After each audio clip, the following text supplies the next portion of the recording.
It is. And we're live. Awesome. Mhm. Okay, so this is episode 38, and Ryu is with me. We were literally just talking about the zoo and all of the different lizard species, and that you are not normally the interview subject, so it should Nope. be fun. I'm stoked for Yeah. that. Um, and you were saying how you actually started out with snakes and then shifted into the smaller lizards. And Yeah. then now, when I see social media posts, I kind of made fun of some folks when I was sharing things about having to Google Latin names and stuff like that. Yeah. But you are having like awesome success with these things that are definitely in the herpetoculture side, not as often kept and certainly not often bred. Um, what so coming from being a snake person, which most of us kind of start that way, why did you go small lizards and why did you go super obscure lizards? Didn't instead of just a crested or a beard? Like what pushed you that way? So funny enough, so technically, I've always been into reptiles ever since I was a kid. I was catching them and keeping them, and my mom hated it because she was afraid of snakes at the time. Um, but then in my adult life, I remember a friend sent me a picture of a lizard. I'm like, wow, that is so cool. And it was a Bronia graminia. And so I ended up going to this pet store and looking at it. And I ended up working at that pet store and I started getting into a bunch of different snake species. My second snake was a Savu python. So that's a good one. Oh, And so then I like just, but no mainstream stuff, just all cool stuff. Okay. okay, kinda. So my very first snake in my adult life was a leopard ball python. And I still have them just because I love them. I'm not really interested in breeding them and stuff, but I just can't let them go. But otherwise, yeah, it's Yeah, but pretty that's a much, good thing. yeah. So, and then from there, I collected a couple more snakes and a couple more became 30 more. And then I started getting into step runners. I really liked. I loved working with step runners. They were super cool.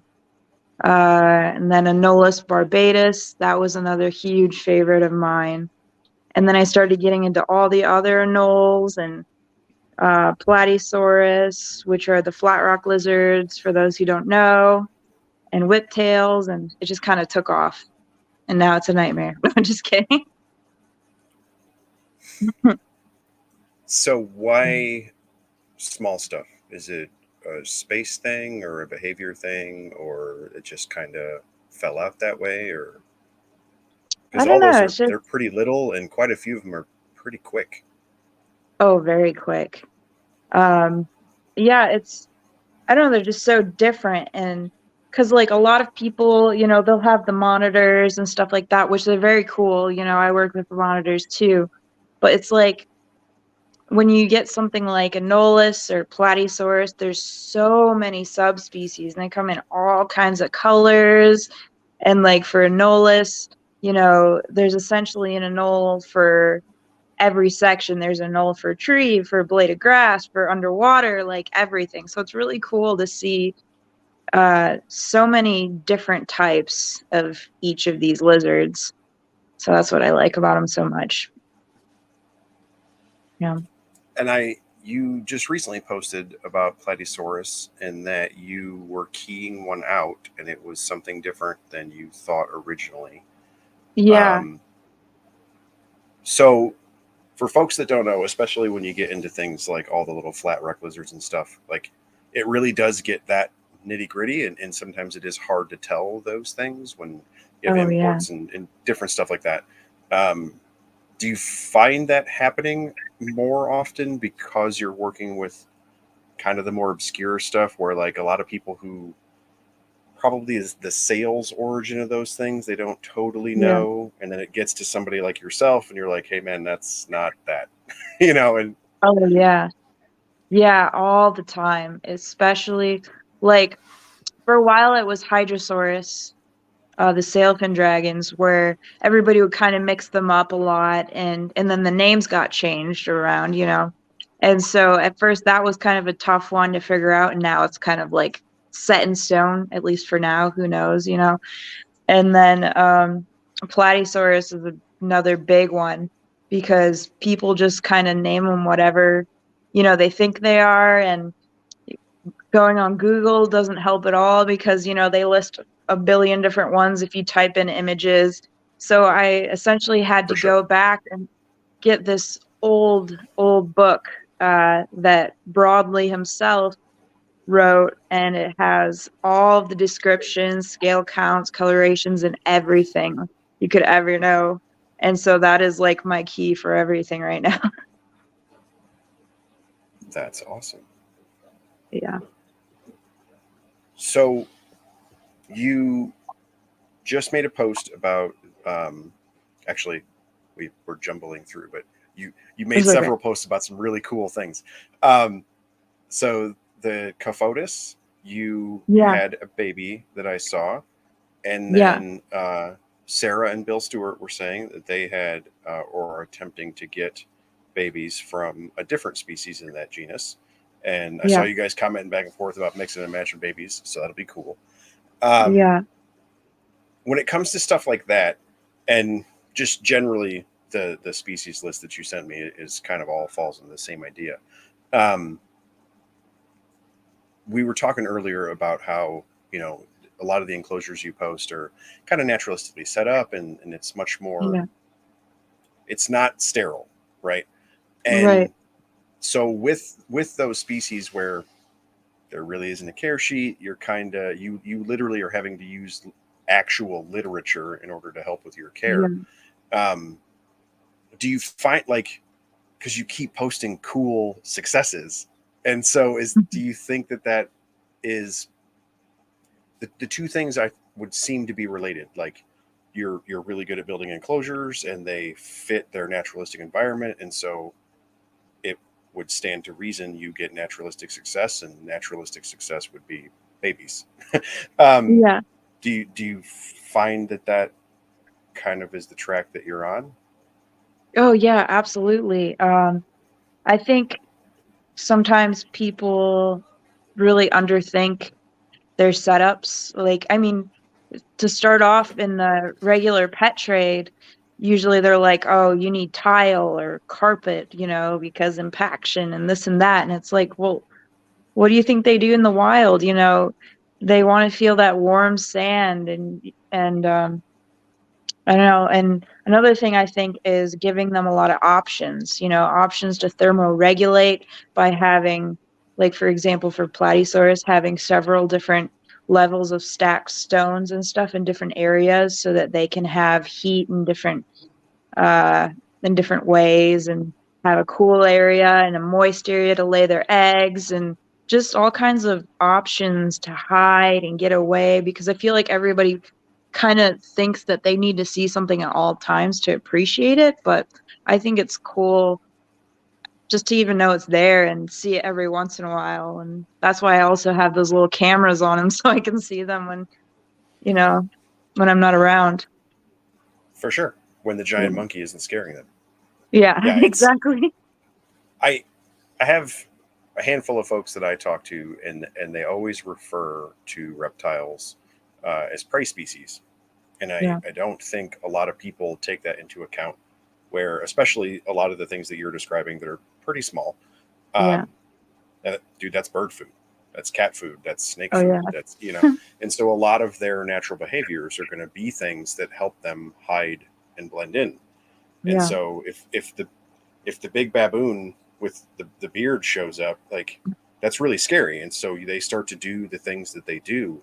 And so I don't know. I think that makes a lot of sense as far as reducing their overall stress and then having that yeah, positive outcome of babies. And then yeah, also, if you can use camera systems and different things like that. yeah, Um, so something like the Platysaurus, or just setups in general, do you kind of have your base idea of, okay, you know, I want to make these hot and cold areas and so on and so forth, and then yeah. test it out and make your adjustments based off the animals? Or do do you have kind of your set desert idea and your set jungle idea, or how do you work through that?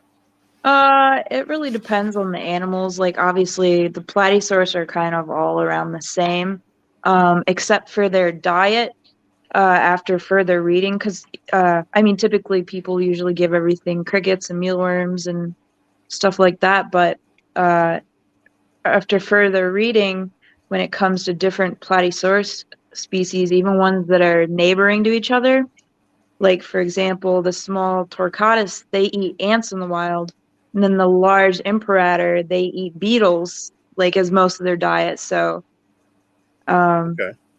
yeah, so kind of just making everything work in that way too, along with the setup, has to be different. And then on top of it, doing like kind of the more rainforest stuff. It depends on if things are more high canopy, then I have taller plants where it's filling the top. And if it's lower, more lower to the bottom so that they have hiding areas, where they're most familiar and stuff like that. So, For sure.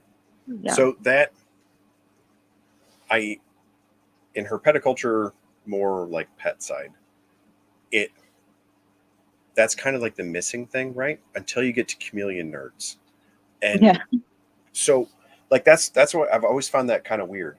In You talk to chameleon folks, right? And they're like, "Oh yeah, it's the edge of the forest and as the tree breaks open or whatever, and they get Yeah. super into light and things like that." And that makes perfect sense. Yeah. And then everybody else is like, yeah, jungle stuff goes on the mix with the peat moss in it, and desert stuff goes on the mix with the sand in it. Yeah. And there's like no further like thought process to that And, of, because you can maintain parameters, temperature yeah. and humidity and that kind of jazz. Sure, in the box it's 80% humidity and we're good to go, night drop, blah blah blah. But like we never actually take into consideration like spatial awareness like you just described. Yeah. um and so do you notice behaviors off that kind of based off your species? Like do you see your canopy guys cruising for that high spot? Like are you getting the, how do I verbalize that, are you getting the reaction you expect from the animal when you score the build how you wanted? Yeah, I mean, most of the time, and and if you can tell that they seem a little stressed and stuff, whatever, just kind of change it around until they seem like they're a little bit more calmed out. So, I mean, and then I think another thing when it comes to habitat is people forget all of the little micro habitats. Some of them are kind of a little in between, one and another, and some of them are just completely different, like it's not always just sand, sometimes it's just rock, sometimes it's kind of like that peat moss mixed with sand, stuff like that. So people forget that a lot sometimes. They're like, it's from the desert, so it has to be this, but it's not always, this or that, if that For makes sure. any sense. So are you a research nerd where you're getting into literature and we're looking at what's the Google image for Sri Lanka to get that kind of tree? Are you on that path? Because Yeah. I am. I'm a plant nerd and all that Oh stuff. Like you yeah. you end up with like 17 separate hobbies to keep one lizard happy, Oh and yeah. it's ridiculous. Yeah. Funny enough, I was speaking to my boss Ketzel once, and we were talking about how when you get into reptiles or exotics in general, you start learning all these different trades. Like suddenly some medical stuff. Suddenly like plants and all this other stuff that you wouldn't even care about before. So it's Hmm. kind of, it expands your knowledge in many different things. So yeah. For sure. Yeah. So on the kind of the species breakdown, I guess.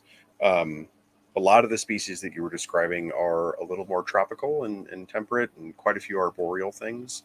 And then Yeah. you like hard left turn into Platysaurus, which are literally paper flat rock lizards.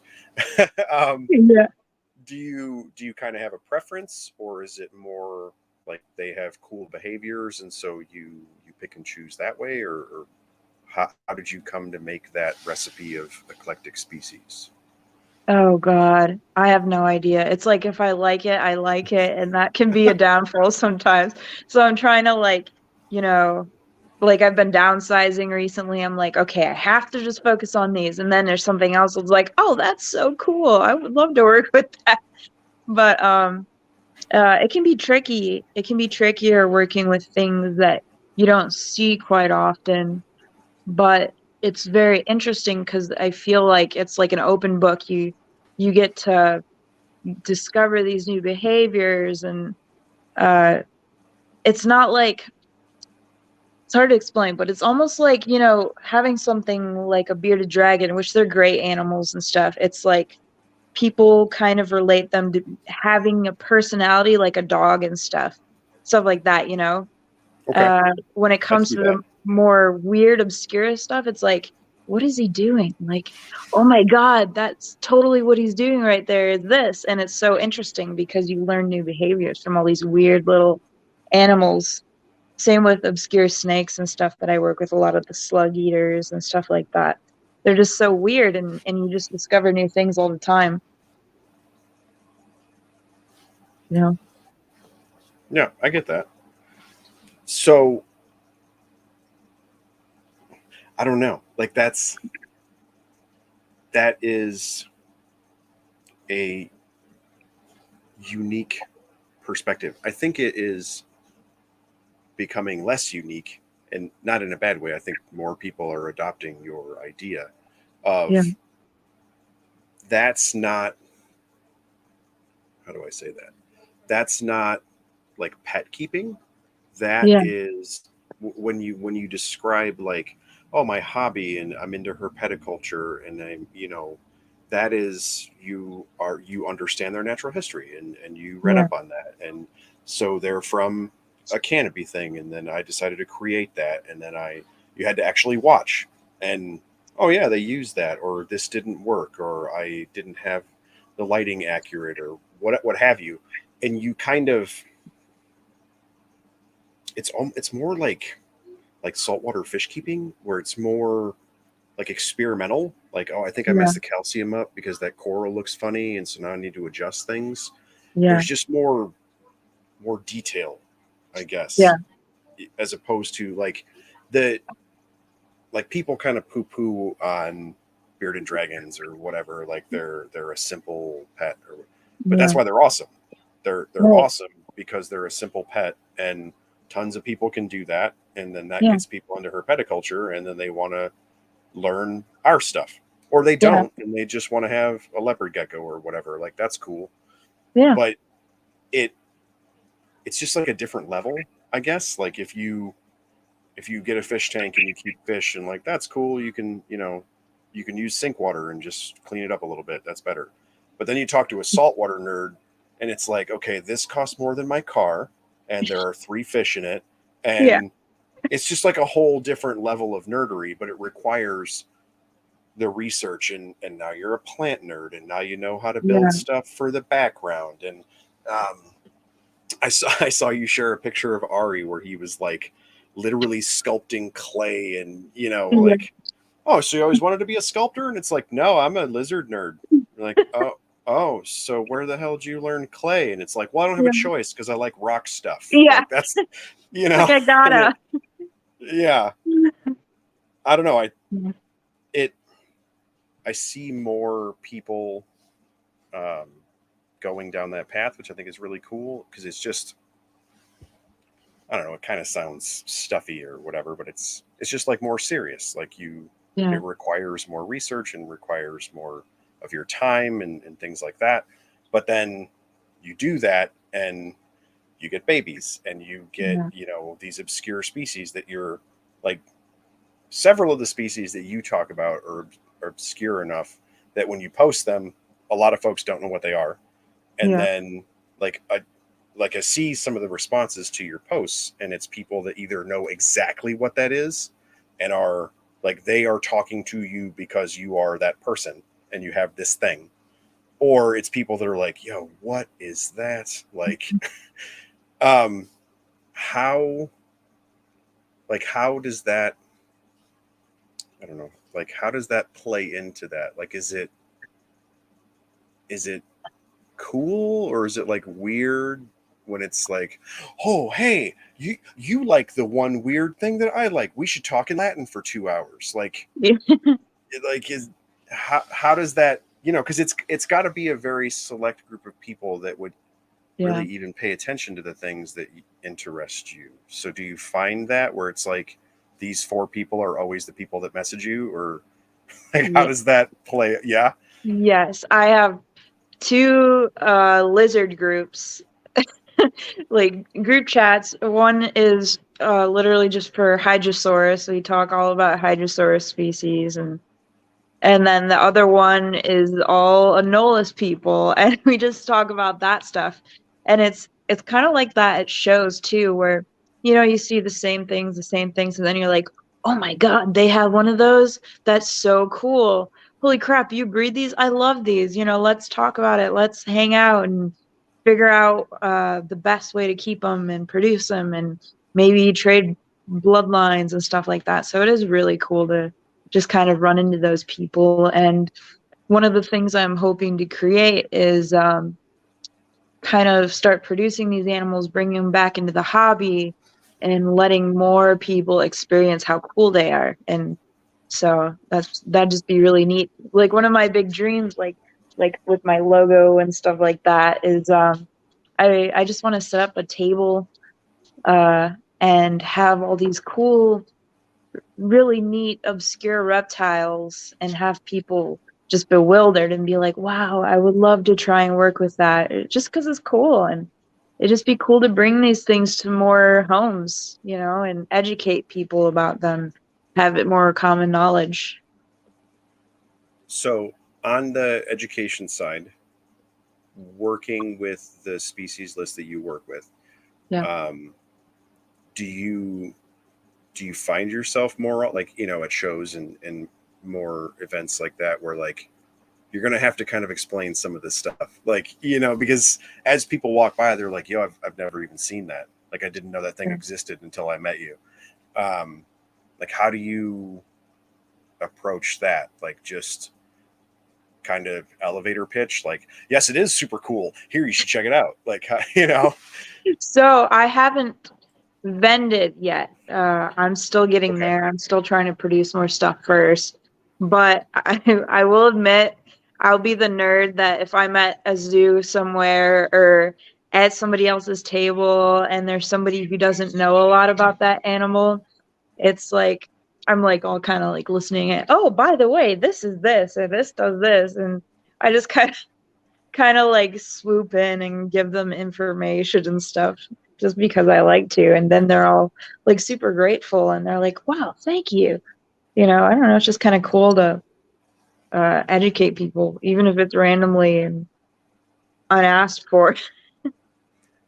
So I am exactly the same. Good. Um, so on the in the herpeticulture side, education is my jam. So I don't really breed Yes. anything. I keep all sorts of crazy stuff, and Yeah. I do educational shows. And so I find myself like, because I'm pretty close to NARBC Tinley. I don't live that far away, and so Yeah. I go to that like all the time. And it's a gigantic show, and there's Yeah. a million different reptiles there, and I I find myself in that kind of situation a lot, where it's like, hey, we don't know each other, and you weren't asking, but this thing is super cool, and Yeah. it's always, at least for me, um, a lot of times it's like a flipper table or it's like a bunch of random Yeah. imports, and it's because folks don't know, like, oh, I Yeah. didn't know what that was, and then they're, you hear them talking to their significant other or their buddy or whatever, like, oh, those are cool, like it looks kind Yeah. of like a bearded dragon because it's some weirdo agama or whatever. Yeah. And I like, do you ever feel weird doing that? Like, I I'm always like, actually they are cool. Yeah. And then you got to kind of like gauge it. Like, do they look at Yeah. you weird, or do they turn around and go, really? And then, Sometimes, like, yeah. Sometimes I feel like the guy like with the glasses from that meme where he's all like, actually. yes, Yeah, I Like I try always to be worry. super nice and not like not Yeah, sound condescending, but like make it more educational and fun instead. yes, yeah. That is Especially as always my Zeus. worry. Yeah. Well, and because like I'm kind of like you. I'm a nerd for obscure things, and I read a lot, and you just have a really broad knowledge base. And so when you run into folks in those situations, like they genuinely don't know, Yeah. and it's it's one of those like I really hope I don't sound like a total snob who like actually I only work with Ceratophora because bearded dragons suck or whatever. Like, Yeah. because that would have the exact I always worry that would have the exact opposite effect. Like, Yeah. dude, shut up. I'll just go get a ball python. Like, leave me alone. And I'm like, no, I swear it eats centipedes. It's amazing. It's just Yeah. expensive. Like, or Yeah. whatever. Yeah. But yes, Yeah. I find myself falling into that same trap of I can't turn that part off. No, not at all. Let's see, we have Eric Nielsen in the chat. Oh Queen of boy. the Platysaurus soon. Says, mark my words. Oh This yeah, is Eric definitely helped me start that out. It's his fault. yeah, he was doing a whole lot with that. He's a Yeah. solid dude. I'm super glad he showed up. He's a good guy. Yeah. With the Platysaurus, is that something where so like I always think of when like you literally just described a little bit ago about we have an ant eater and a beetle eater, and it's very like Darwin's finches, and it's rock levels instead of tree levels. Um, Yeah. is that something where are you kind of like trying to assemble the collection, or is because they're kind of hard to take care of for a lot of folks, like so I feel like seeing you do well with it is one of those things where it's like, oh, I hope she gets more of them because Yeah. most people kind of suck at these. And so if you have the recipe, like I feel like, oh, great. So hopefully you'll get a bunch. Yeah. And Honestly, oh, sorry, go ahead. no, but I like a guy like Eric, like that's kind of, where his brain go, or I assume, not talking Yeah. for you, Eric, but like the way that Eric talks about Platysaurus is, they have very specific stuff that they need. And Mhm. so you hit on that, like, all right, cool, let's just give you all of them. Like, um do you kind of find it going that way of because you had success with a species or two, it's like, okay, yeah, Yeah. let's build the Maybe. roster up. Yeah. Maybe I'm hoarding every single one I come across for now. Okay. But uh essentially every time I find any species of platysaurus, I'm like, now I'll take it. I'll take it. And I'm not trying to just hoard it all so that nobody else can. I'm trying to, hoard it all for now so that I can reproduce a bunch of them, get them more in the hobby. Because right now it's kind of like they kind of show up as odds and ends here and there. It's like you never see a Yeah. bunch in one area unless it's somebody who's been working with them for a while. And so it's typically like one animal at some weird pet shop or like from some import from years ago or something. So it's like trying to get all of the puzzle pieces together and then breeding them and then, starting to offer them out to everybody. So it's kind of my plan with that. Very cool. Yeah. Well, and I would think that so the way that you do things and the way that I've things that you've posted and I see how you keep, like it would really be to your benefit to have big groups of things because you observe a lot of behaviors, you use the camera systems, and you're very into that. You make note of a lot of those things, and you were talking about making enclosures in reference to those things. And so having a large group, I would think, would help you on that of, all right, well, that one's just a weirdo that doesn't like the rocks. It turns out most of Yeah. these species like this rock formation or Yeah. whatever the case may be. Do you find that of just having just more individuals gives you more information, I guess? Um, Typically, it depends on like subspecies and stuff like that, I think. But like, because Okay. some you'll see out basking more, some you'll see under the rocks more often. But typically, when you walk into a room with a bunch of platysaurus, every single cage is scatter, scatter, scatter, and they all hide as soon as you open the door. Hmm.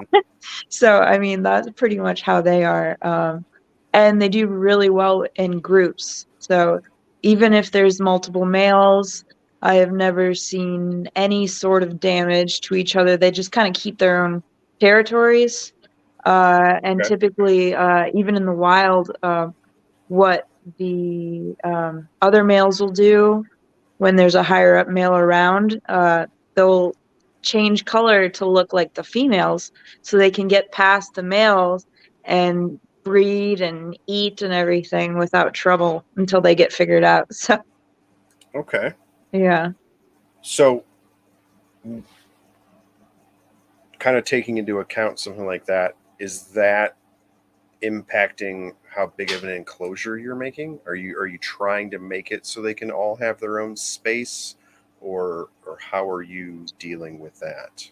Yeah, I do typically like to have like longer spaces for larger groups. Like for example, you have all the little tiny flat rock lizards, and then you have the Platysaurus imperator, which are the giant ones, and they need a lot more space, obviously.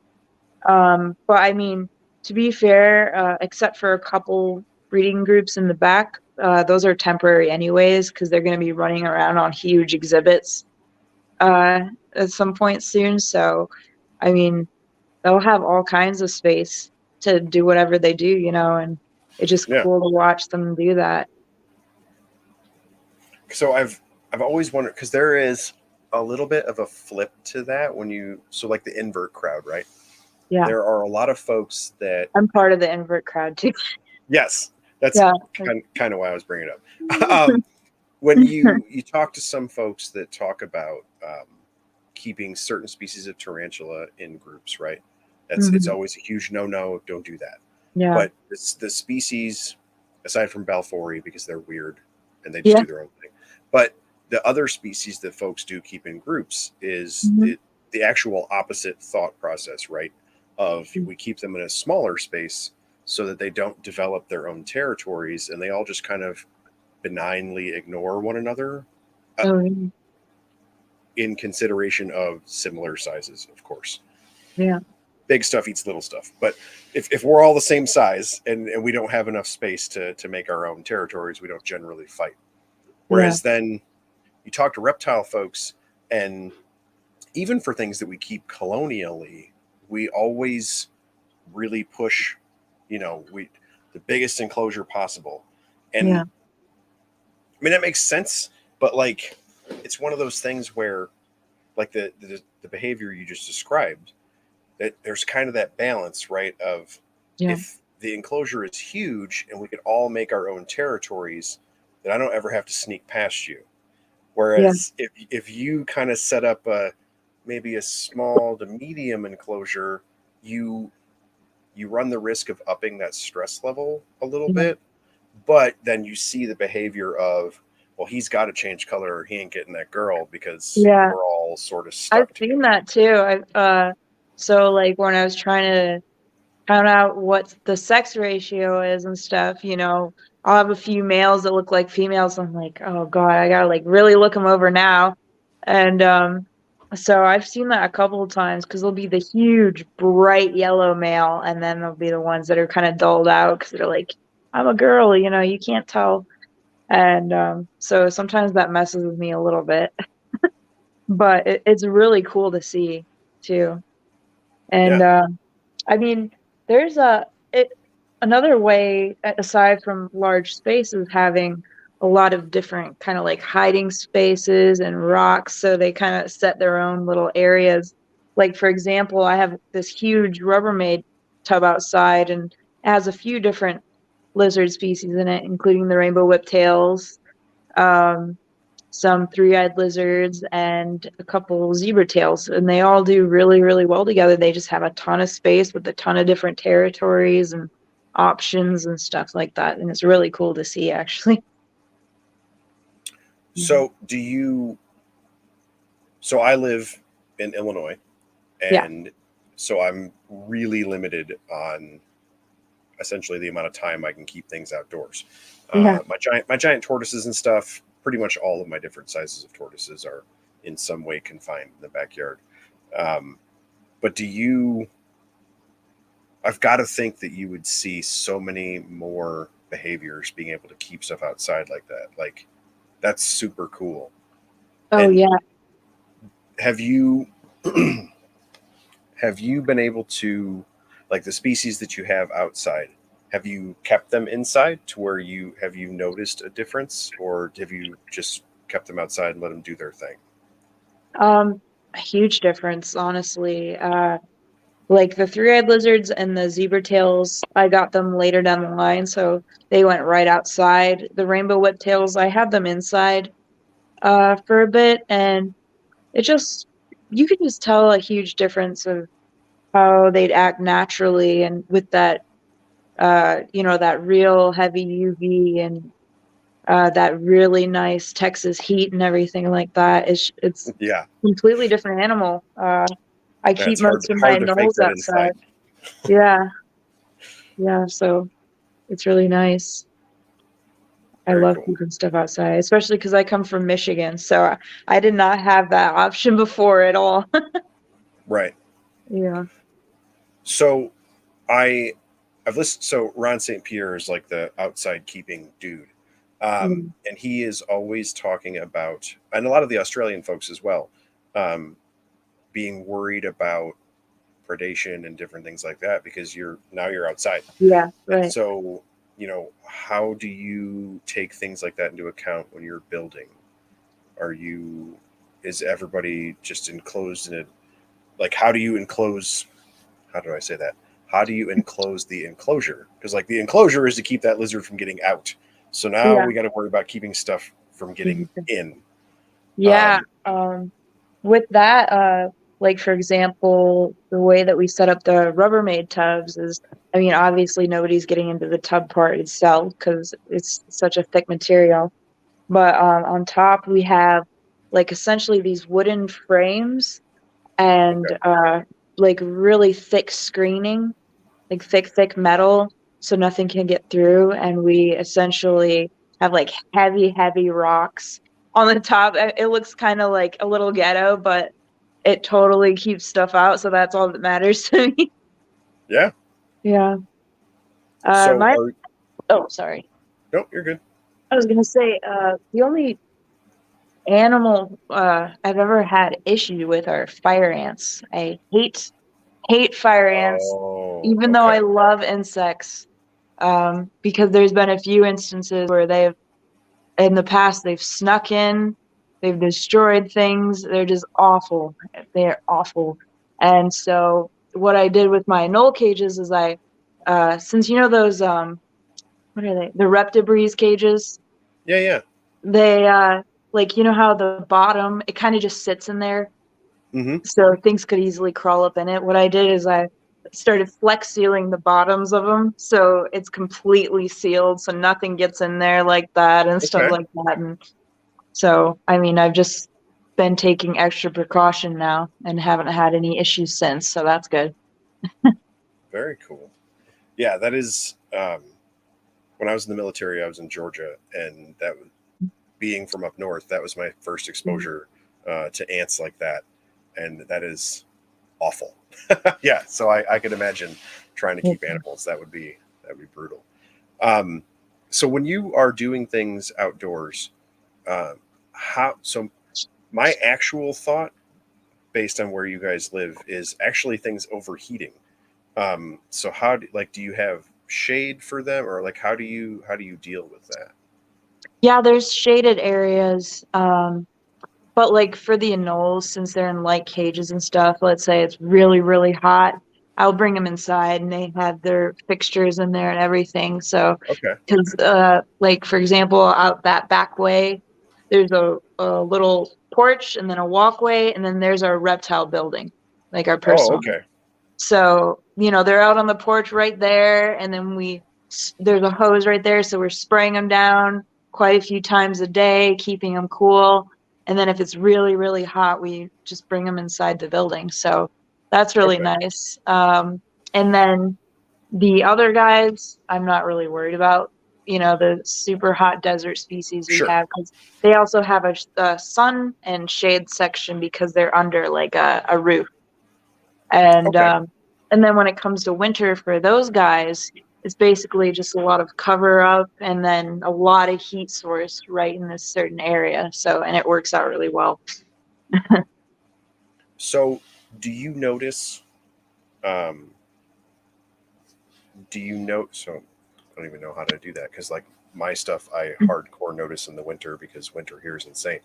Um, but do you see a lot of behavioral differences because your winter is definitely not like my winter or your winter from home? Um, but with those hardcore desert animals, do you still see a lot of the torpor and behavioral changes in the wintertime, given that they're outside like that? Yeah, a little bit. I mean, instead of, being all spread out, usually they'll choose to be basking in the basking area or under the rocks and stuff like that. Um, oh, and this is kind of going back to the heat. Uh, like for example, the zebra tails, when it's really hot, what they'll do is they'll dig under the sand to keep cool and stick their little heads out. So, they have all that option for thermoregulation there too. But uh, what was it? Was it last year? We had the freeze, and we Right. were not expecting that, and that really sucked. Um, we we had this old reptile building when we first moved in here. It was made from a shed, and we were not expecting the freeze, so we were rushing and bringing all these animals inside, bagging everybody up. Um, and some of them, like, they kind of have long-term effects where they eventually pass, sadly.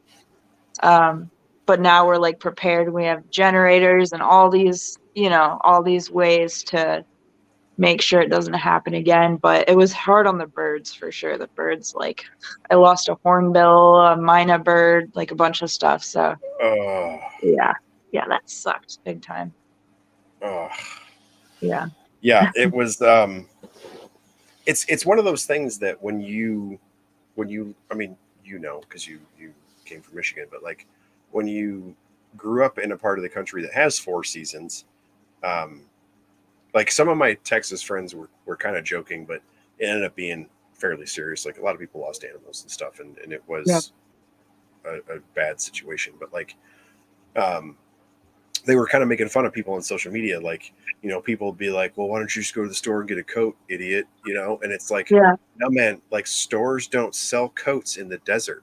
Like, yeah, you couldn't go get those things because the place that you live didn't expect, like, they don't yeah. sell those things to you because it's hot there. Like And a that's lot of the it. times, like, it'll be the panic too, like with Right. generators and stuff. Like, we were trying to get some, and there was such a panic. It's like you can't find them anywhere, Yeah. And a lot of that stuff is the same way. Like in Michigan, it could be a winter storm and you'd still have school.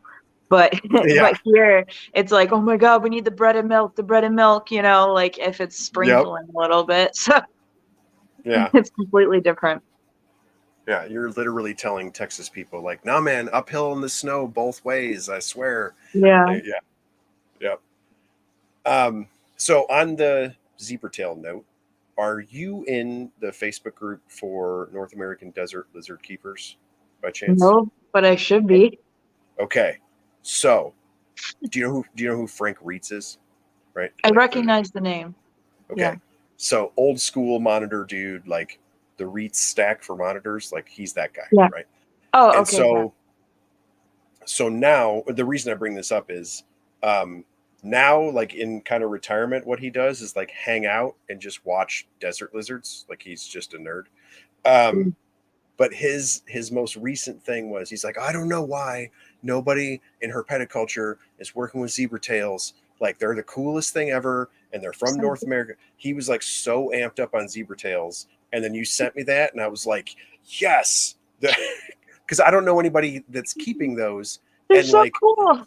the monitor dude, who I don't actually think he keeps anything anymore. I think he's just like a birder and goes out and Yeah, does field herping. Like he's a retired dude. yeah. And he made this huge post like going off like zebra tails are the coolest thing ever.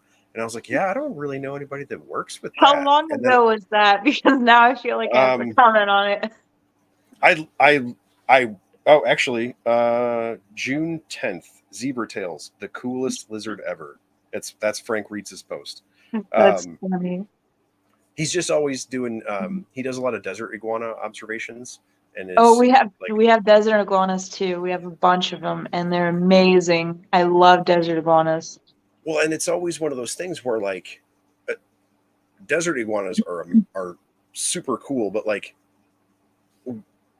I love them, but trying to explain to people like because a lot of people, well, and, you know, guys like Frank and I'm a big lizard nerd as well, but like for monitors, when you talk about operating temperatures, Yeah, they're like insanely high for some like a lot of the Australian species, and you talk to people who are newer to keeping or you know just haven't kept as like extreme or like delicate species. They're more used to yeah, like the simpler setups, and like the temperatures sound.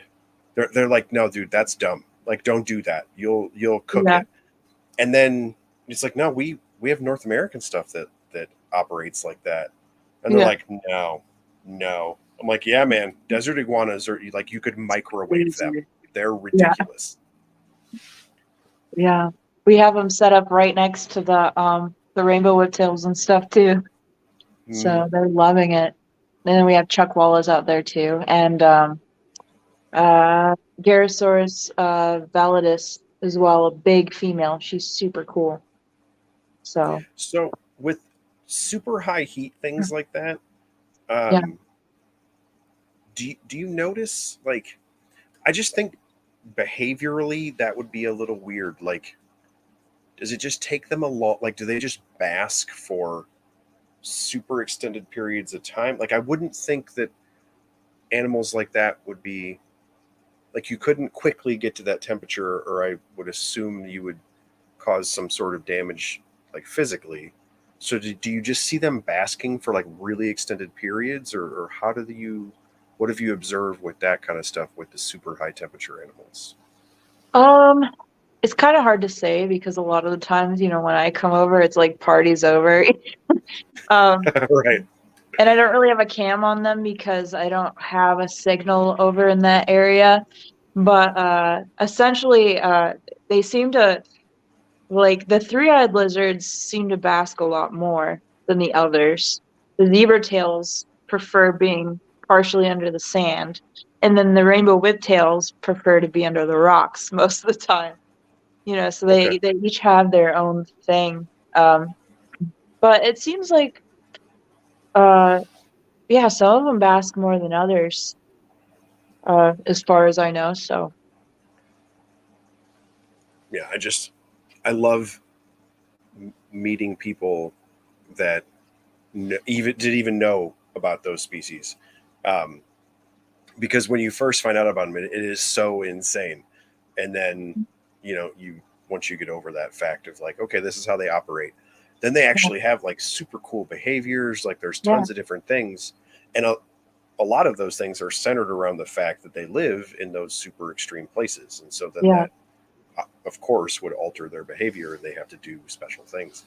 yeah, That's I've always thought that part was cool. Like if you get like I just don't understand some of the um, like folks that keep equatorial species, or you yeah, always hear about equatorial pythons, right?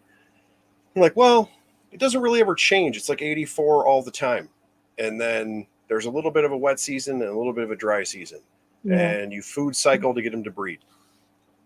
And it's like, okay, like cool, like that's cool that you know that, but you sound like you're making cupcakes. Like that sounds kind of boring. Like Right? you know, like no, this lizard needs to be 150 degrees. And you're like, what? Who And then does there's like that? a Like, night drop in the desert, where it's yeah, cooler and stuff too. And then there's certain animals where it's like where they live, like for example, Spencer's monitors, where they live, it's like there's nothing for miles and miles. So it's pretty crazy. for sure. Yeah. So, kind of at the very beginning of this, you just like super casually dropped the fact that my boss Ketzel, like no big deal. Yeah, no, Um, no biggie. that's a super big deal, or I think it's Yeah. a super big deal. How how does that fall in? Like that's awesome, and the posts for the zoo are like out of this world. How does all that fall into place? Like obviously you're really into behaviors and building Yeah. enclosures and for your own stuff, and then you see the zoo stuff and it's like, okay, yeah, that makes sense. Like also awesome. Yeah. um like kind of how did that come to be for you? Like to just But, like casually name drop Ketzel, if that's oh, like normal. to like work here and stuff, or Yeah, I mean, how did that come about for you? so essentially, this is when I was like dating Ari, and I lived in Michigan, and he lived in Texas. We actually started talking over Bolin's pythons. Surprise, surprise, because I was super Weird. into them. Yeah, right. And then one of our first phone conversations was about Erpiton, the tentacled snakes, because we loved them. And that was our first purchase together. Was we both went in on a bunch of them, and now we've been breeding them. And Very uh, cool. actually, they're right here in this tank. Oh But wow. and so we started seeing each other back and forth, long distance, obviously, and then one day, Ketzel asked Ari to come help him build a zoo, and that this was when Ari was working at Fort Worth Zoo, and I was working at some really ghetto reptile shop at the time. um, and so we ended up coming down here, and it's the three of us were the dream team. Essentially, I take care of the animals. I'm the senior keeper at the zoo. Ari also helps with the animals, but his main thing also is he does the exhibits. Like that's him. All those amazing exhibits, he does that, and it's incredible. And he has an artist background, so that helps too. For sure. Um, and we've just all been like, obviously the whole layout was Ketzel's idea, which is incredible. Like all of that stuff he came up with, and we all kind of spitball ideas off of each other. There's a guest house next door attached to our house, and that's his other house aside from the one in Costa Rica. So he lives next door to us half the time.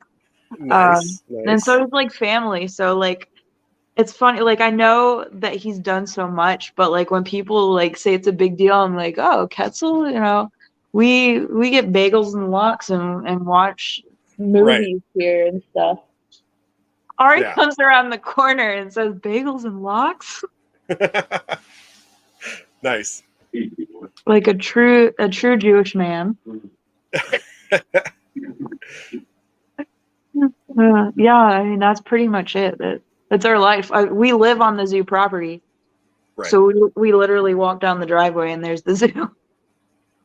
So So with the way that you keep your stuff, and you're obviously very into the natural history side of it and the behavior side of it, and then when you have an Ari who has the artistic background and he has does his version of field herping, which is super crazy, and so has a lot of examples for these things, and then you being the keeper, do you kind of bounce it that way of like, hey, I need the this, or this is what I'm seeing, like give me another rock, or like, but put it this way, or do you kind of bounce it that way of you know, if he has a build idea, but you're actually keeping it, is that Yeah, kind of a feedback it's like loop, I guess? essentially we all kind of like bounce ideas. Would be like, hey, I'm doing it like this. Well, I think you should move this around, or maybe add a tree here, or a plant here. You know what I mean? So, and Quetzal has been certain areas that we haven't. Ari knows like everything about Papua. I was half expecting him to make a smart remark, but and then for me, I mean, I haven't traveled as much, even though I'd like to, and it's gonna end up happening more. I've been to Ecuador, the Choco Rainforest, which is everything. But there's some species that I've kept that they haven't kept, so that's kind of where some of my knowledge lies. Is like, for example, when we got step runners, I'm like, oh my god, I've kept so many of those. I love these guys, and this is how they like to be, and this and that. So that's kind of just how we all work together and bounce ideas off of each other and stuff. Very cool. Yeah. And so when you took that trip, was that a field herping trip, or was that a trip separate and just happened to be a super cool field herping place? So, yeah. What? Well, yeah, it's a field herping trip. But we were with a friend, Mary Lana. She's incredible. She has a reptile facility in Quito, in Ecuador, and it's Okay. the vivarium, and she does all this incredible work and scientific discoveries. And so we went with her out in the field to help collect data for bushmasters. Very And so cool. that's why we were out there. But of course, as it usually goes, we didn't find it. We found every little thing leading up to it, and then 2 days after we leave, one of the locals finds one. Yep. That's how Yep. it goes. But it was just amazing. But it's like my whole life. It feels like I belonged in the rainforest in a sense, and being there was just everything to me, and I can't wait to go back. So Very cool. So are you is that the field herping goal, or do you want to see more desert stuff? Do you want to kind of skip around, or we're going to the rainforest and getting the rainforest on? I'd love to see desert stuff too, for sure. Um, I'd really like to go to Mexico. There's a lot That of would be wicked. there's so many cool lizards out there. Like I don't know half of them. When you think you know Yeah. so many species, and you look in some book and you're like, what is that? Or like, oh my God, there's this many different Scoloporus species. Like Right. it just blows your mind. There's just so much. And Well, like if you see the Herp MX folks on Facebook, yeah. Oh yeah. dude, they post about, oh yeah, we described another species and Yeah. another. Oh, we went and walking in the mountains today. Turns out there's more rattlesnakes than we thought. You're like, Yeah. what? What? Right? Like, yeah, that's super cool.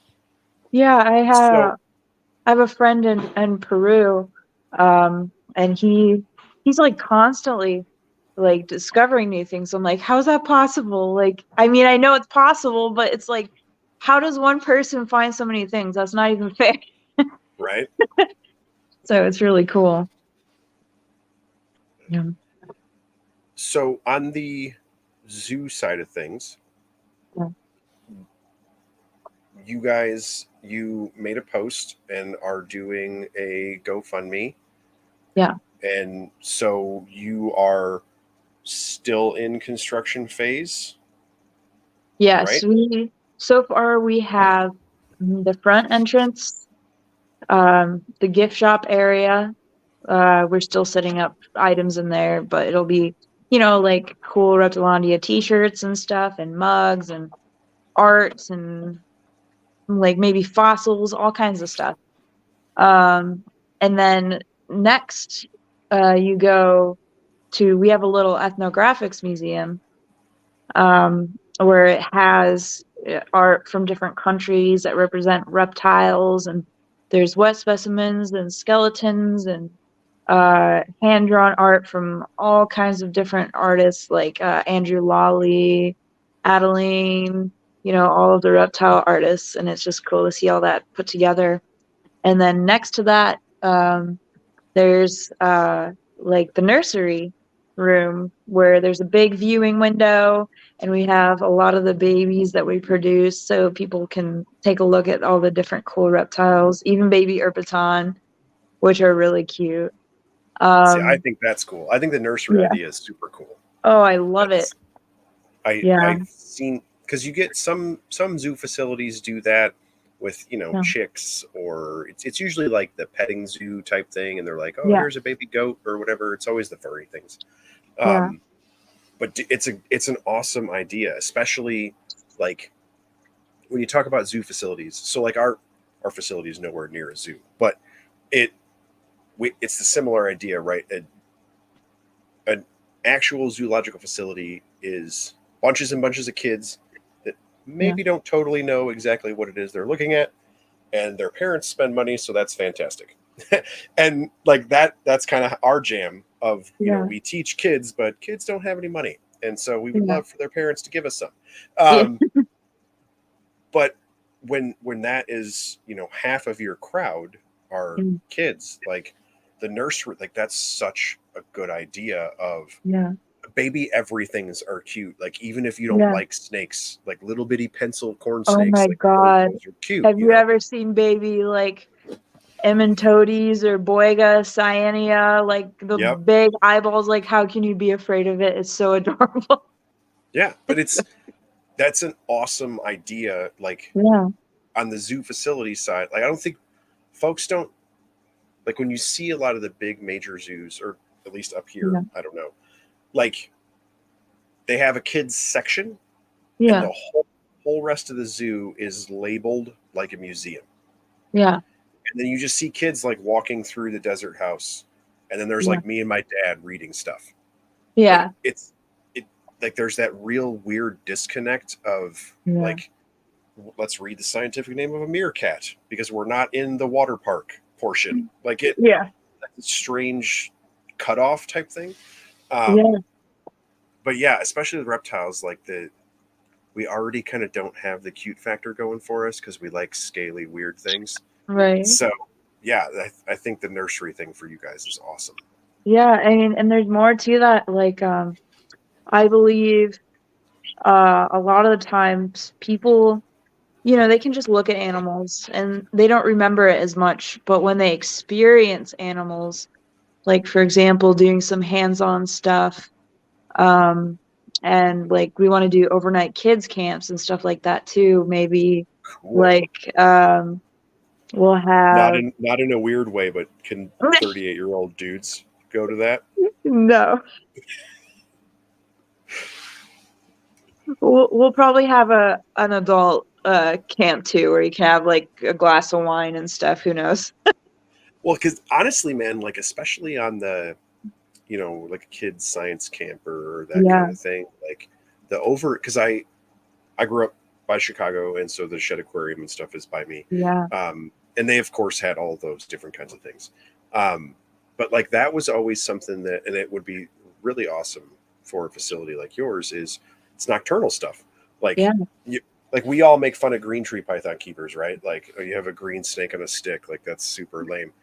But then everybody who has a camera is like, no, I swear they're really awesome at 2:30 in the morning. Like, because so many of the species that we want to keep are doing things nocturnally, especially like we were just talking about extreme desert species, and we all go road cruising at night. Like we're all herping at the same time, drinking coffee. Like, I think that'd be cool too, man.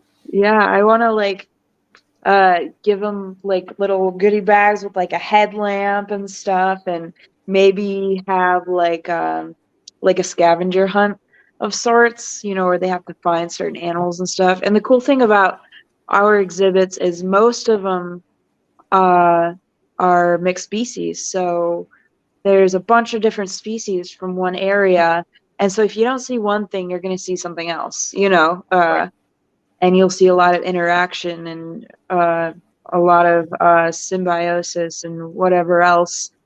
Like, for example, this is half good, half bad. So, sometimes you live and learn with that kind of stuff too. On our European exhibit, we have a bunch of different lizards. We had a bunch of Italian wall lizards too. And we also have 2 Sheltopusik. And, Sheltopusik, if you know them, they are monsters.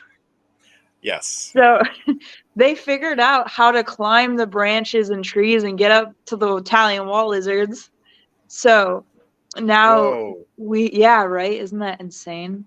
So now we have one Italian wall lizard, and what he does is he rides on the back of the Timon lepida, the Lacerta, just so he's safe most of the time. If he's anywhere near the Sheltopusik, he rides on the back. Wow. Right? Isn't that funny? Yeah, That's so cool. right. And another behavior I realized is Neurodia fasciata, because we have Neurodia, a bunch of them on exhibit, because nobody keeps them on exhibit, but water snakes are so cool, and you Mm-hmm. get to see them fishing and everything. But a bunch of our aquatic snakes had babies on exhibit, and the Neurodia fasciata are apparently have maternal behaviors, just like a lot of rattlesnakes, because Cool. the babies, whenever they get spooked, they'd all swim in the same direction towards where the mother was, or the mother would always be nearby, kind of keeping an eye on them. So that was pretty cool. Like, who would have ever thought until you see them set up like they would be in the wild, you know? Wow. So I know that went from one completely different thing to another, but No. That's super cool. yeah. So we do have one question in the Oh, chat oh boy. for Reptilandia. Yeah. What is the plan? Is there a on-site veterinary plan? How is that going to work for you guys?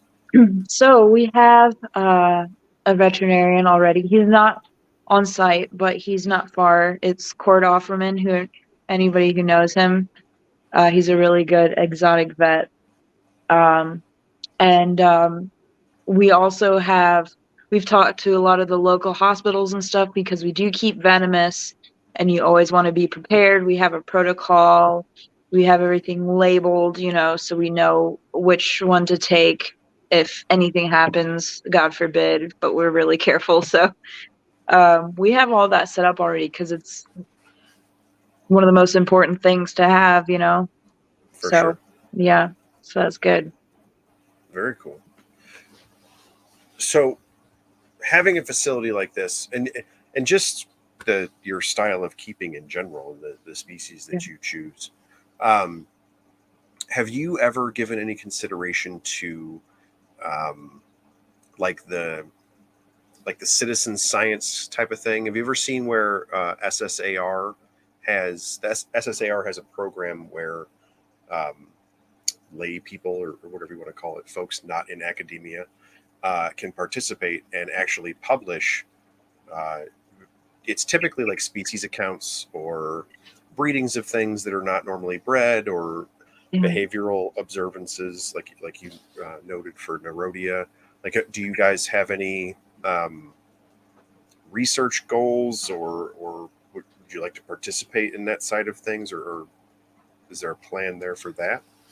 So I've been asked a lot to write up papers on that stuff, especially Oh, by okay. Harry Green, because he's always bugging me to put out the behavioral stuff. I haven't had the guts to do it yet, but I mean, we're always discovering new stuff, and we kind of keep track of it, and it's kind of hard to say like exactly what we're looking for, because it just kind of happens, Um, So, I mean, it's just as we go, we see new things all the time. And I mean, because we live here, so we're here.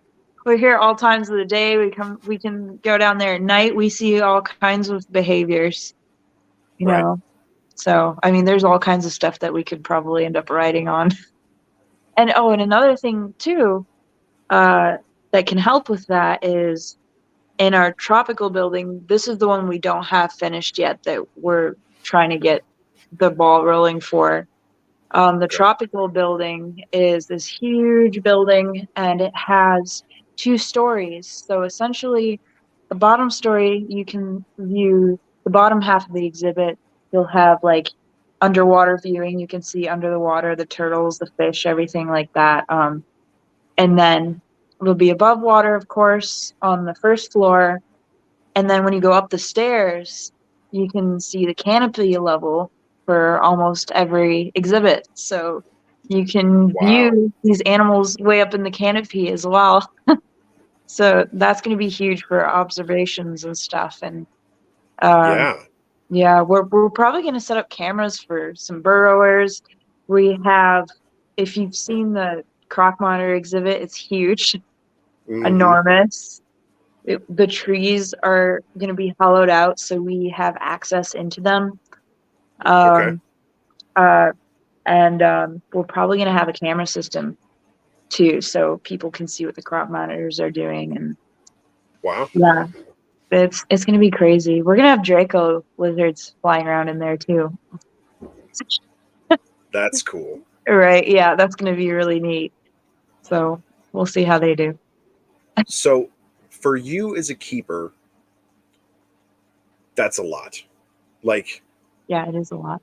but like like, what was the progression like of? So you keep stuff, and you had snakes and birds, and you had a pretty cool collection, and even your own collection. Like these are pretty Yeah. obscure, and it's like, hey, can you help me with the Bushmasters? And we're gonna build a croc monitor tree. Like, those are not the same thing. Like, what was that like building toward? Like, yeah, no, I'm cool with that. I can do that. Like, that's a whole other skill level. Yeah. Honestly, I haven't really done a lot of the building. That's all Ari. But I told him when it comes down to it, I'll help him with that giant croc monitor exhibit.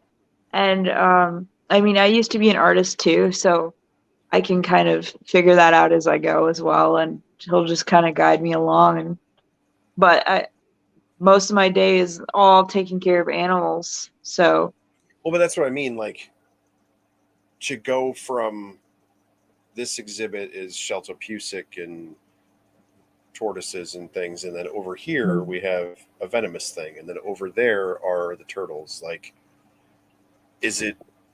Do you just read a lot every single day? Like, how do you build to the point of like, yeah, I could just care for a dinosaur, like whatever, like yeah, that. It just seems very very diverse. it is. And I learn a lot from working with Ketzel and Ari. I have one of the cool things about the place I live in is we have a lot of like the OG herpetologists guys out here that live close to us, and they're good friends of ours. True, We have very true. Bill Lamar, we have Harry Green, we have Jonathan Campbell, who is going to be officiating our wedding. We have the Barkers. Yeah, we have everybody out here, and it's pretty cool because they come out and they have ideas. They know about some cool behaviors that we didn't know. So we're all learning from each other, and we have, like, if you can see over here, we have like this little library of all kinds of books. And then next door, Ketzel has his library. So, I mean, we're just kind of all learning as we go, or some of us have more info on certain animals than others. And on top of that, you're kind of learning from the animals themselves too by watching them a lot. For So, sure, yeah, yeah, that's awesome. pretty So cool. we are like an hour and 15 in. Yeah. Where can folks find you if they want to ask you a million more questions about Oh, Blackstone God. Exotics and the zoo, and you just not want them to find you? No, it's okay. Let me think. I don't care. People can find me on my regular Facebook. Uh, Ryu Kasumi. Or no, that's my old Facebook. It's Ryu Lugosi now. I changed it a million times.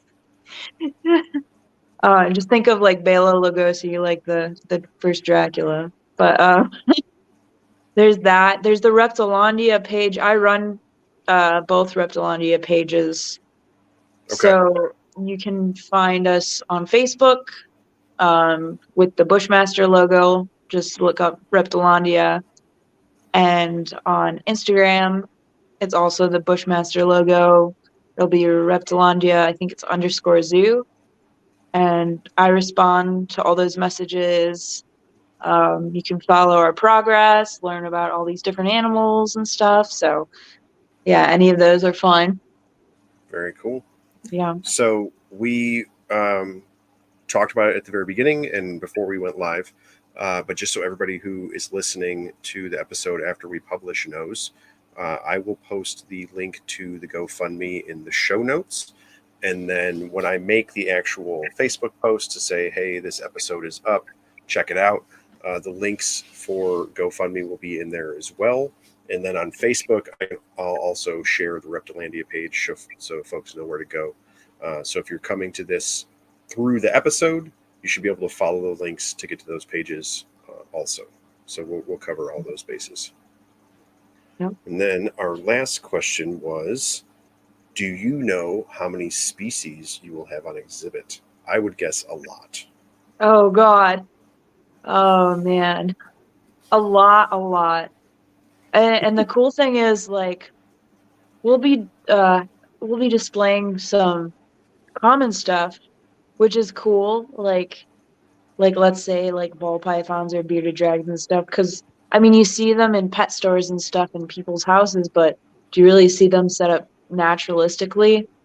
Right. And then on top of that, we'll have some really crazy stuff that you never see, because they're just really uncommon. We'll have why can't I think? We'll have sea snakes on exhibit. Like, who has sea snakes on exhibit? Wow. We'll have,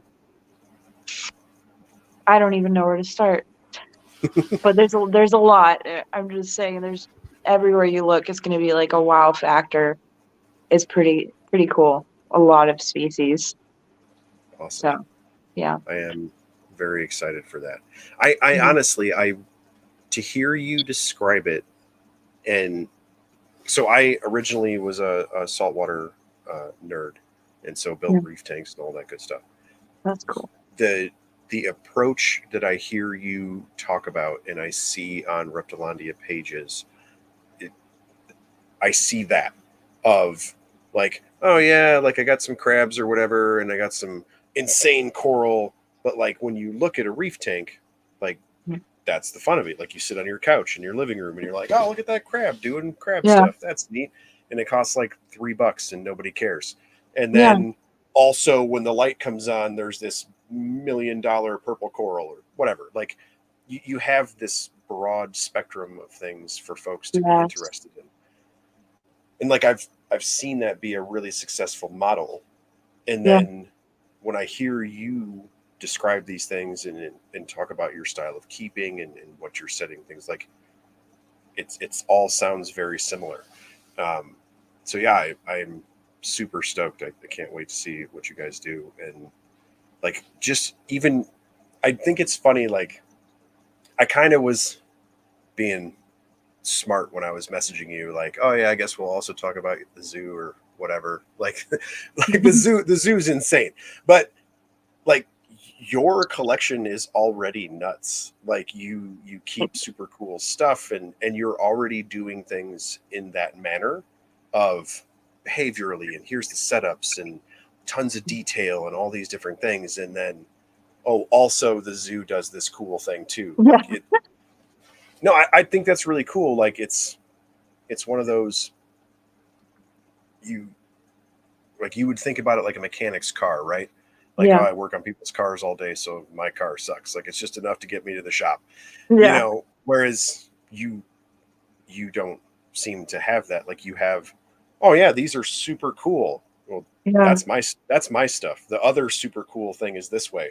That's the work. That's the work stuff. Like, the cool thing too is that since I mean it's right on our property, cats will be like, "Oh, hey, those things you keep are cool.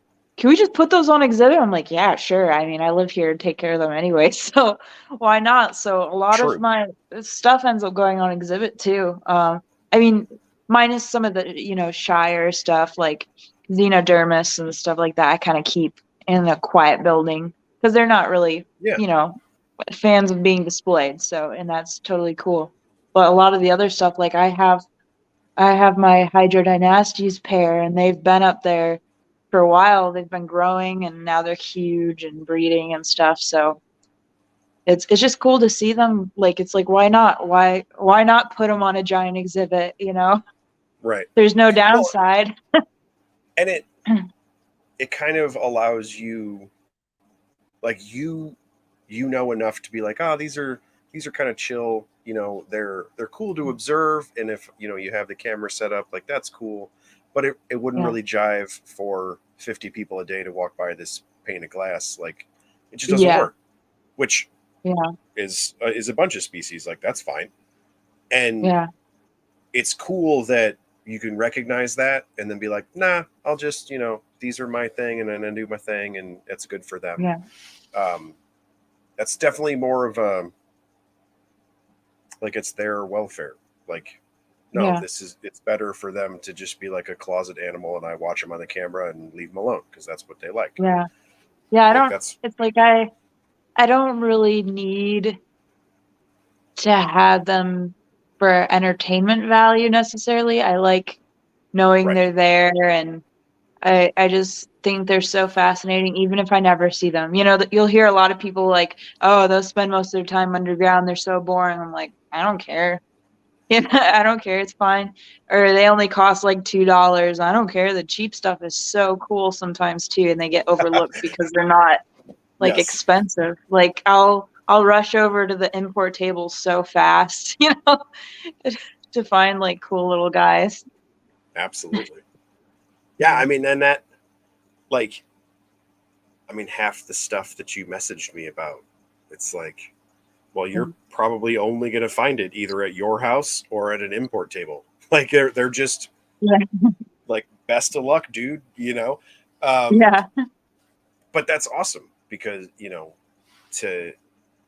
to get into that, to find those behaviors, and no, yeah, I really do like this species. Like, I don't care that it's $10. Like, that, I don't know. Like, that's it. It is more difficult, but it's also kind of more genuine, right? Like, well, Yeah. you can buy a bearded dragon kit instead of a bearded dragon. Bearded dragons are cool, but, like, there's probably a lot of people that keep, like, the top 6 pet species that really aren't as into it as they would be if they had a thing that, like, you want a pet lizard, okay, but what you're actually into is plants and flowers and whatever. And, Yeah. well, you could have done a chameleon. It's like, well, this is really easy to do, and, like, they just probably, I see a lot of folks that aren't as satisfied, I guess. Where, and then to talk to somebody like you, where you keep what? Like, it's all this super obscure stuff, but you're just, no, yeah, I know all these things, and I read all these books, and you're very, I don't know, you just seem very satisfied with what you're doing, in which, and gone. Well, that was abrupt. And it's technology. That's just how it goes. Oh no, she's back, All right. and you're back. Oh, yay. So before you cut out in the middle of me complimenting you, no, I'm just messing around. Um, but no, that's, I I think that, like, that to me would be why you're not in the mechanics car situation. You you Yeah. you have the zoo and your stuff, and both are cool because it's stuff you actually think is cool. Yeah. It would probably be very difficult to go to work and work with reptiles all day with things you don't like, because working with reptiles is just feeding them and cleaning up poop. Yeah. Right. And if you didn't like those species, it Yeah. would be like, all right, man, look, I'm not feeding and cleaning poop for stuff even though I like it. It's Like, like you, when It's like when I worked at one of the reptile shops I worked at, it was like so many morphs of ball pythons. And while they're very cool, it's like, all right, I'm waiting. Oh, new reptile shipment. Oh my God, where's the odds and ends? Give them to me. Yeah. You know, Well, and like, come on. because it's work. Like Yeah. that part of it for you really is work. And I have that with, doing the shows and stuff and having our facility. Like my wife is not as into reptiles as I am. She likes Yeah. certain things and she's really educated on them and she teaches about them and all this good stuff. But when it comes to, oh, hey, what do you think about getting this turtle or whatever? Like her brain is cleaning turtle filters sucks. So we have enough turtles to teach about turtles, and you don't need any more turtles unless you're cleaning turtles, right? Like, because it's not her jam, Yeah. Um, but yeah, it's like that is very evident that when you're like, nah, it's cool. I scoop crap all day and I feed bugs. Like it's totally sweet. I love it. And most people are like, what? Like, what do you do to like blow off steam? Like what's your fun thing? And you're like, bugs and lizard crap. That's my fun thing. And Yeah. And when I'm like, outside, like walking to work, I'll see a whiptail or something. I'll be like, wow, there's another reptile. yep. Or I'll see like a tiny bug. I'm like, oh yeah, this is super cool. Yeah. Yeah. I saw Yep. Jessica asked about bringing up the Hydrosaurus. Oh, yes. Yeah, we're gonna have. So we already have a bunch of Hydrosaurus species lined up. That is one of my favorite lizards. I mean, it is a living dragon. My name, Ryu, it means dragon. Mm-hmm. So I mean, like that's gonna be huge, especially with the 2 stories and all of the water and everything. It's gonna be incredible. We're gonna have. Uh, I have Weberi already. We already have Celebensis lined up, Pustellatus lined up, and Microlophus. And eventually, from Ben, we're hoping to get Amboyensis too. So we're trying to work with Wow. every single species and really start producing them and learning behaviors and stuff just because they're so fascinating. They're such beautiful animals. I mean, and why don't more zoos display them? They display like they're so majestic and mighty. Like Mm-hmm. they already sit like that. Like, come on. Yep. They're so cool. For sure. Yeah. Well, I know I said like 15 minutes ago that we were getting toward the end, but the on the zoo side of things, because I have found it, like our facility is small, but the like if you guys are going to make a tropical building and have all these different water features and things like that, like once you commit to the building, right? And you commit to like, look, we're just going to have this giant water feature and this is what we're going to do. And it requires filtration and yada, yada. Like, all right, well then you're in. Like you might as well just make the whole building a giant thing because you are going to have to get the crazy filter and the infrastructure. You know what I mean? Yeah. Because that was kind of our side was like, okay, well, like in Illinois, you can't have crocodilians unless you have special permits and things. And so we help folks with that with the state. And we did one, and I have a bunch of crazy turtle setups and these different things. And like once I had bought those things and committed to the infrastructure of those things, and then the state came back and was like, oh, what about a snapping turtle or whatever? It's like, yeah, I mean, man, I got ponds. Like, Yeah. once you reach a certain level of well, we're gonna have a 2-story building with canopies and paludariums and things, and it's like, all right, well, let's just get all the water dragons. Like we can, Why because, not? but We're like, already this far. yeah, because you are gonna have to have like a filter room. Like, well, Yeah. if we got a filter room, man, like let's build a waterfall. Like that's Yeah. you're already committed to this huge piece of infrastructure, so Oh it yeah. gives you so many opportunities to do these crazy things. Yeah. Yeah, I think I'm super stoked. I'm very excited Yeah. for you. And we get a lot of help from it's just Ari just backed away like he doesn't want to be on camera. Um Oh, that's because I he complimented you in the chat, told you you did a yeah. wonderful job. Now he's trying Now to he's hide being out, shy about it. right? But it's cool because we have friends in all these other really nice zoo facilities, like San Antonio Zoo, Fort Worth, and we get to go behind the scenes and see their filtration systems, and they help us figure out how to do stuff. So it's really helpful. Like for sure. going and seeing the hippo filtration at San Antonio is the most ridiculous thing I've ever seen. I mean, those things are nasty, so you can only imagine. Yeah. Well, because then you're talking to us and you're like, oh my God, how are we going to keep fly river turtles? And they're like, well, it's not a turtle, but our hippo's the size of a car. We got a filter for that. Like, so smaller than a car filter. Okay, we can do that. Like that. It just like kind of puts it into perspective, like we're building a monitor enclosure and it's like we built a tiger enclosure. They're like, oh, okay, well, that's cool. Like, on the professional zoological side of it, like that, it having access to those folks who have those experiences, and I mean, that would be a wonderful resource. Absolutely. Okay, we've been on for quite a while because the Australians are showing up. So Scott Eiper says, excellent conversation. And they do the same thing over there with parentes and lace monitors as opposed to Gouldi and Pinoptes. It's the same to the public, but more interesting to them. Yeah, once you have the info and, you can pick and choose, you know what's actually cool versus what's just going to look cool in the picture. Right. Yeah, we all kind of fall into the same level of nerdery. So, yep.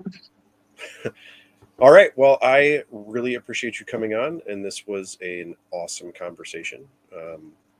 Don't forget, everybody who's listening, check the show notes, and I will post all of the links. All right. Thank you for coming on. I hope you guys. I hope you guys just get a giant pile of money and build an insane tropical house. It's going to be awesome. We're so close. We're so close. Okay. See ya. All right. Have a good one. You too. All right. That was awesome. I'm so glad Ryu agreed to come on. For those that don't know, she said she was a little bit nervous and was one of the guests who, when I was messaging, was like, oh, I'm not sure what I would talk about. She has an awesome collection. I encourage you guys to check out her social media.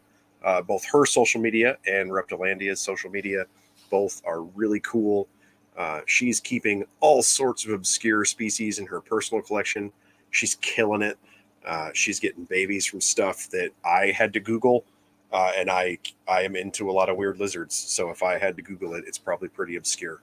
And the enclosures are killer. Like she's just doing a great job. And then you add in the zoo and the successes that they're having whilst like they're literally still trying to build the place, and the things that they have shown so far they're amazing. So yeah, I will post those links. If you can donate or help, or you have interest in it, I encourage you to check it out. It's honestly probably going to, if not right now, it will end up being probably one of the best facilities in the country, just based off the pictures. Like just knowing Ari's work, getting to know her, seeing what she's done, and then seeing the things that they're posting. I think you'd struggle to find some place that's better. They're very impressive, and so I look forward to supporting them, and I look forward to them having all kinds of success. So check them out, help them out where you can. They really need it, and I think we talk a lot about herpeticulture, putting on a good face, helping with these legislation things, and how folks are trying to legislate animals and so on and so forth. A lot of the negatives that come toward herpeticulture, having facilities like that and people like that put that good foot forward, put that face forward, man, it would be a shining example. It really would. And they already are, honestly. Like if you follow their social media and see the things that they post, um, they're very positive. They have wonderful examples. They're already a great face for us, and I think they're going to continue to do that. So I'm really excited for it. As always, this is part of the Herpeticulture Network. I am lucky enough to be talking to Justin when Justin moved to his new job. And so there are Lizard Brain Radio t-shirts somewhere in the world headed toward my house. Justin sent me pictures, and they are made and they are coming here. So if that is something that would interest you, keep an eye on the Facebook. I will post something when the shirts get here to try and figure out like how much they're going to be or shipping or something. Probably just stick them in like flat rate boxes because it's just a t-shirt. Um, yeah, he was super generous. I messaged him and was like, "Oh, I think it'd be cool," and he immediately was like, "I could do that."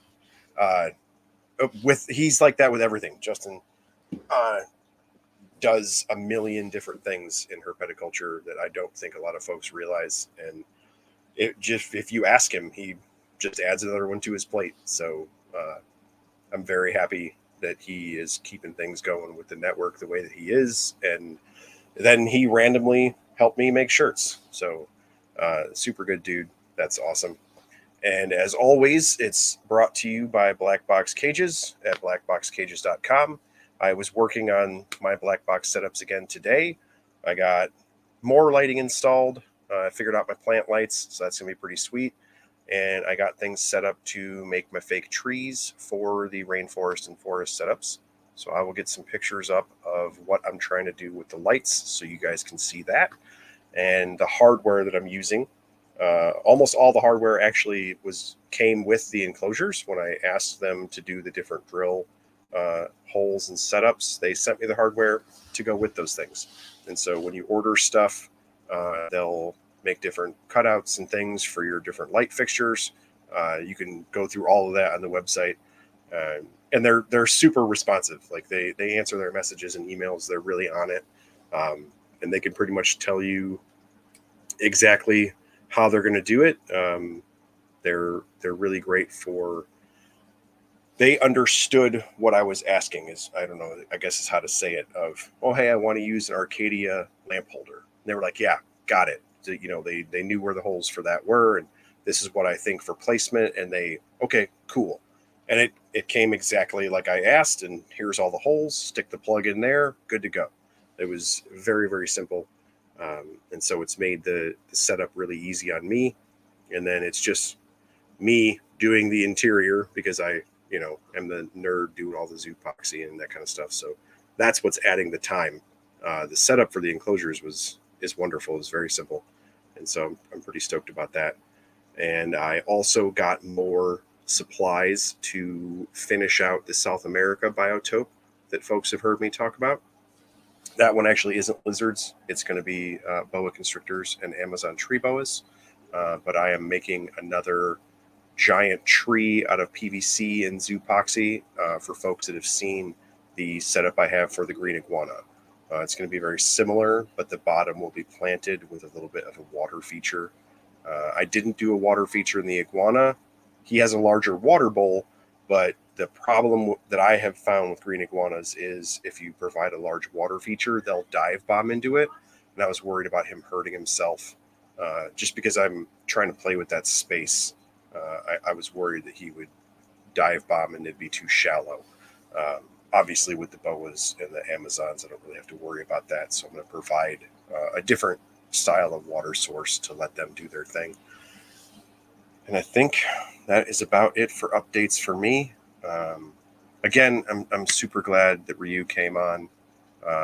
So knowledgeable, so into the species that she keeps. That was fantastic. So I'm very glad that she kind of put aside the nerves and came to talk to us. I'm very happy for that. So as I have been saying for a while now, I have guests booked out for quite some time. So thank you to the folks who are continuing to book with me to talk and hang out with all of you. And I will see you again in 2 weeks. Later.